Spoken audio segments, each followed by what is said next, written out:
This week on Mark Menendez Bass TV, we enter the summer-fall bass transition. Mark is ready to tackle Kentucky Lake. This time of year can be challenging, but Mark is up for it. He's got some familiar weapons on deck, and will look to catch a few in some familiar spots.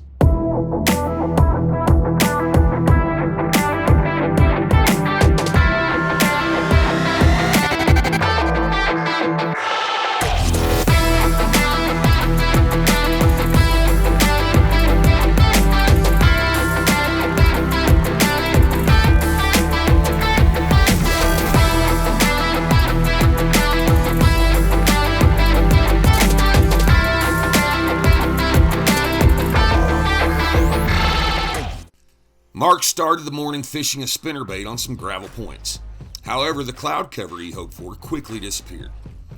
He's going to slow down and start targeting shallow cover and boat docks, a pattern he used last year to successfully boat bass during the summer-fall transition period. Get him over that rope. All right. Well, he got my rage craw, like there may be another one there. I just picked up on him swimming off. It's nice to see a fish, getting tough, sun starting to shine, so I'm gonna go to the cover, see if we can't get some bites. Again, here we are in fall, and you just got to scramble. You got to do what you've got to do to get a bite. I trust that old rage craw, I always have. They'll eat it. I would truly love to know how many bass I've caught on a Strike King rage craw. I bet I could sink this skeeter 10 times over with what I've caught on. It is simply a fish catching machine. It doesn't get hung. I can fish it on a Texas rig, I can fish it on the back of a jig, I can fish it on a structure head. I can do so much with it. I've caught them just about every way you can imagine. One just busted right there. One just busted right there. Get it now, get it. Get it. Oh, come on.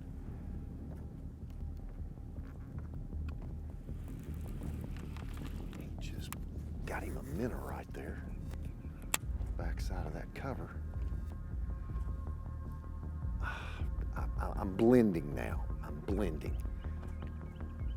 I'm going after fish that are secure in cover, and about the best cover we have anymore are boat docks. We don't have a lot of cover left in Kentucky Lake. And those are fish that are probably residents that live here all the time. Take this rage craw and I'm gonna get under the heaviest shade I can find to generate some bites. It's tough in the fall, it's tough. Here we are, mid-September, late September. I thought the topwater bite would work some this morning. Didn't work, just did not work. So I am scrambling, I'm in scramble mode. It happens so often in tournaments and on Saturdays when we get a day off of work and gotta go get a chance to go fish, you've got to hustle. So I am in that scramble mode, picked up my trusty flipping stick and a rage craw. We're gonna see if we can get some bites. I mean, I just don't catch many like that. There's a big giant one there. Got another bite, giant one. Little feller. Got the old rage craw.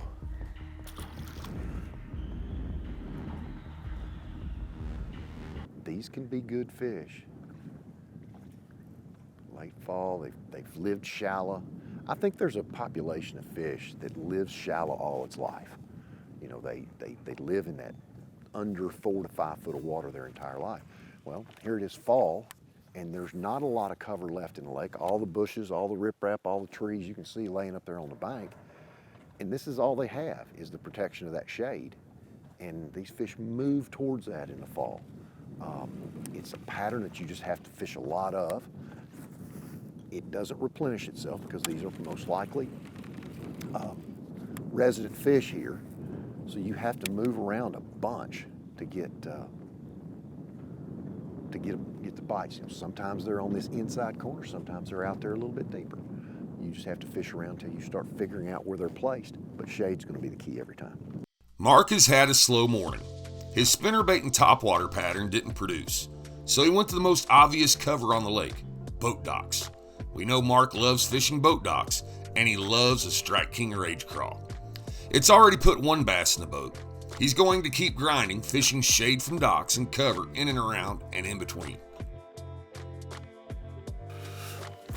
There's one little guy sitting out there on that corner of that pole.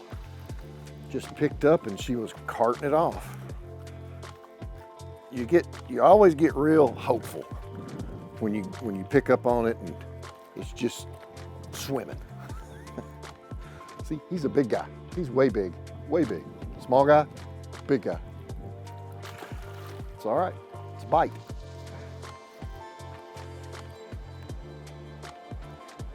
Just a basic Rage Craw, 1/4 ounce sinker, weight stop, 5/0 Gamakatsu hook. I'm only using 7, no, this is 20 pound. This is 20 pound. This is actually Tatsu that I'm using here. Straight, stout, good sensitivity. I mean, that one I just picked up on it and it just got heavy feeling. It just a sensation you get when they get it on the fall. You've got to have sensitive line to even recognize that. If it's a real spongy feeling line, you won't feel that. And just a real important aspect to these light bites in the fall is that Tatsu fluorocarbon. Good stuff, super strong too. But I'm using it for the sensitivity. You know, this reel is the Pro SB, it's the skipping reel. It's an 8-3-1, it's a very shallow spool. You can see there's not a lot of line there, but there's enough line to make a long cast or a good skip to whatever I'm throwing to. That shallow spool allows me to make that presentation where I skip that Rage Craw under the boat dock, under the walkway, under the pontoon. Truth be known, I think this is one of the smoothest reels that we make. The tolerances in there are so tight, it's so smooth. And I love that 8-3-1 gear ratio so that I can pick that line up and get that hook set on. You're looking for the darkest spots on the boat dock. If it's not the darkest spot, the one pole, one piece of brush, but the darkest spot is where I'm really trying to target.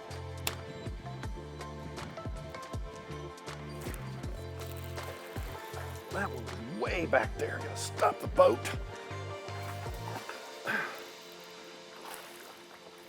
Get a little old fish. Dude, I'll take him on a day like today.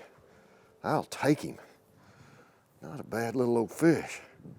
Dude, that one was way up under that dock. I mean, so far up there, I probably can't make the cast again. Doggone, way up in there.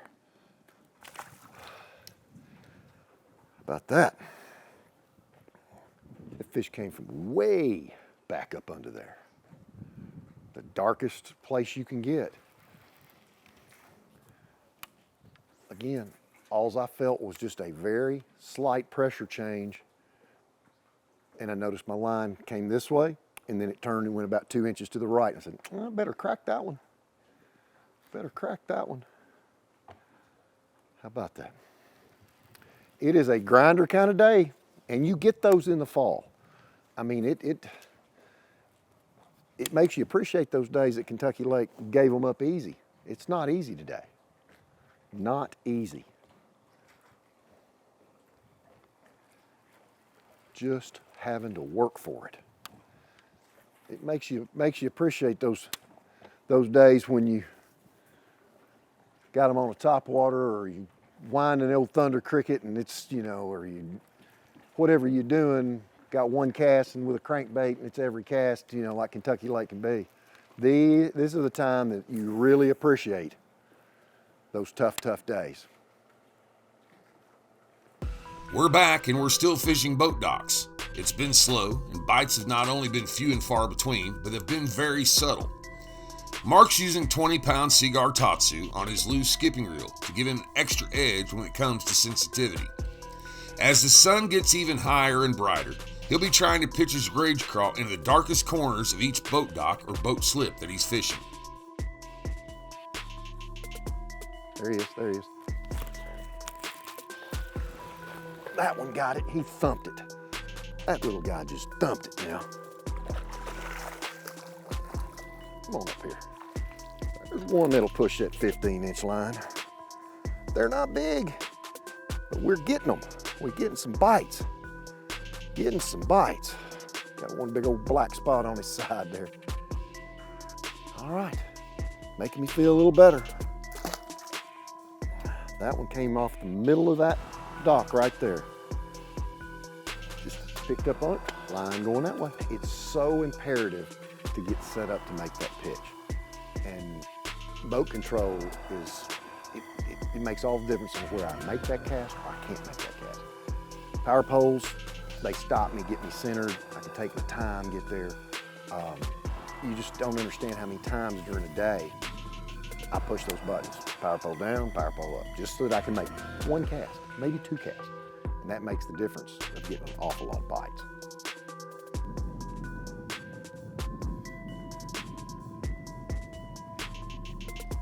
Funny, they're just in that 2 to 2.5 feet of water, just like they always get.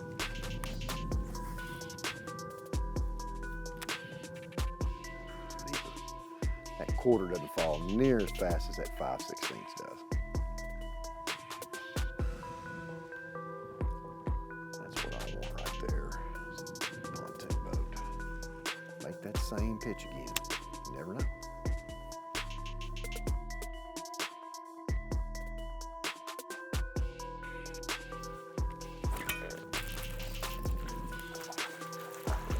Guy, that, he rattled it like a bluegill. Pink, pink, pink.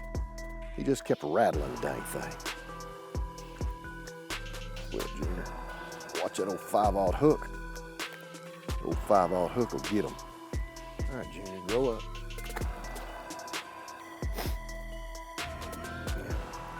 You can see on a very tough day, I'm getting some bites. And I could go out and fish deep and spend a lot of time out there, but I want to get some bites. I want to get a bite or two, and this is, at least I'm getting some bites.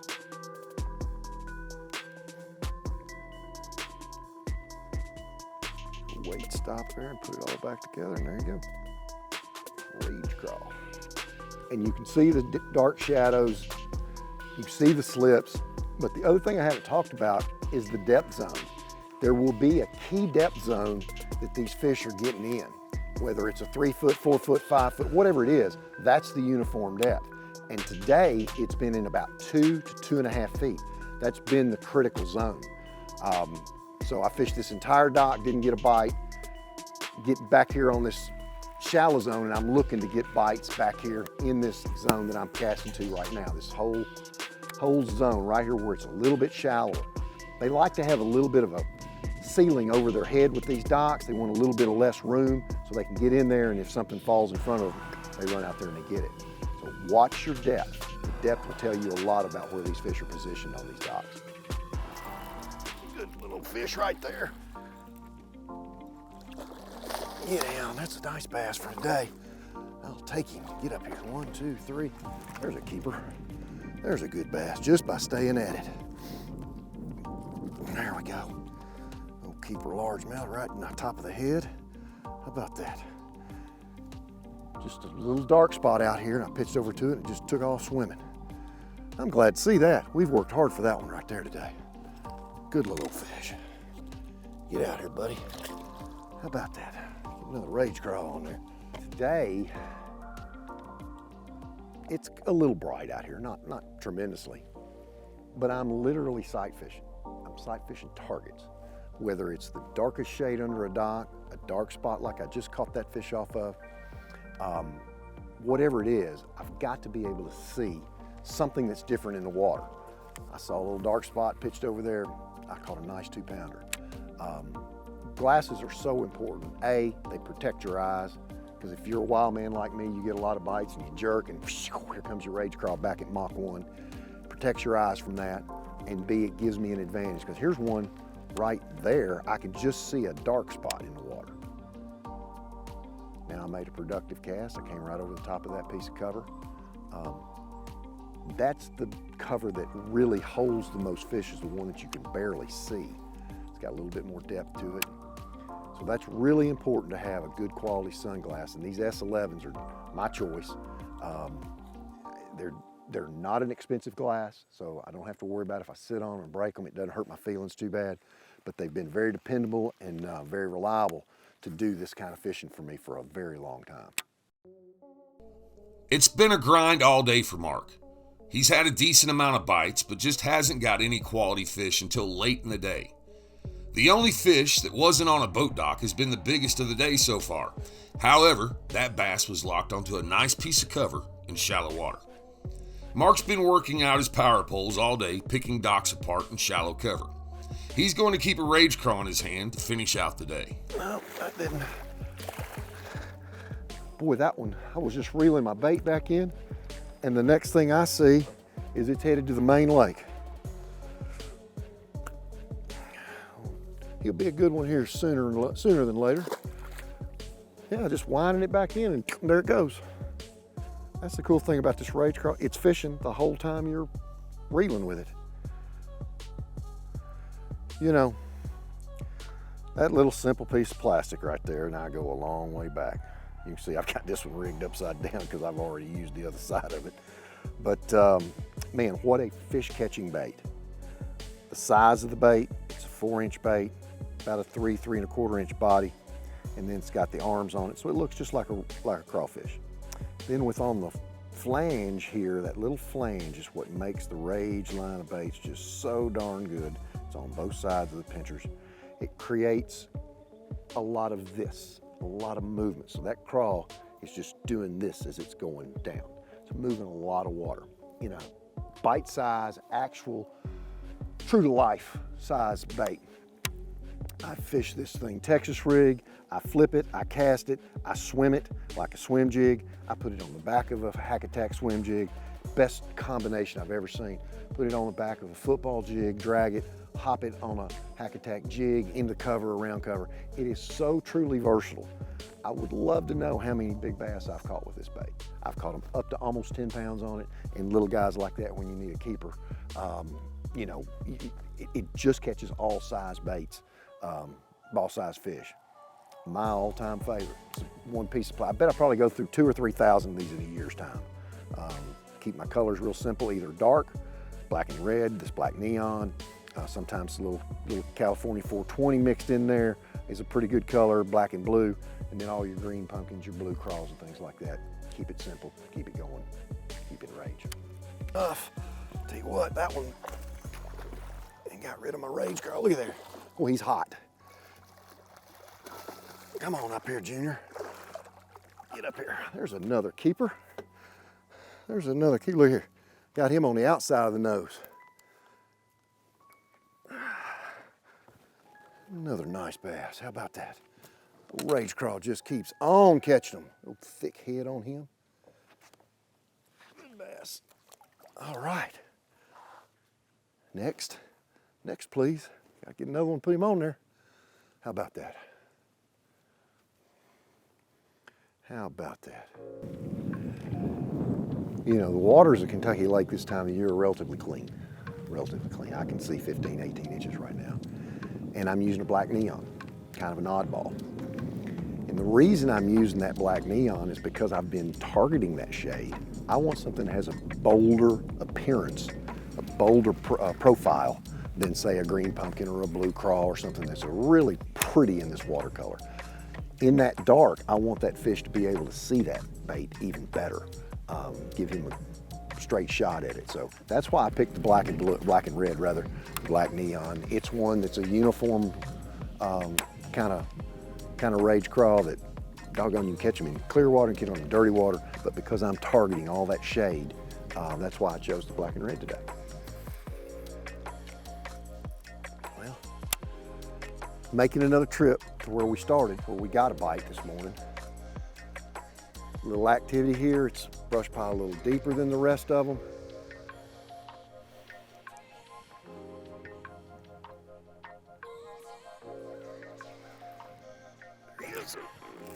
There's a good one, whatever that is. All right, get up in here. How about that?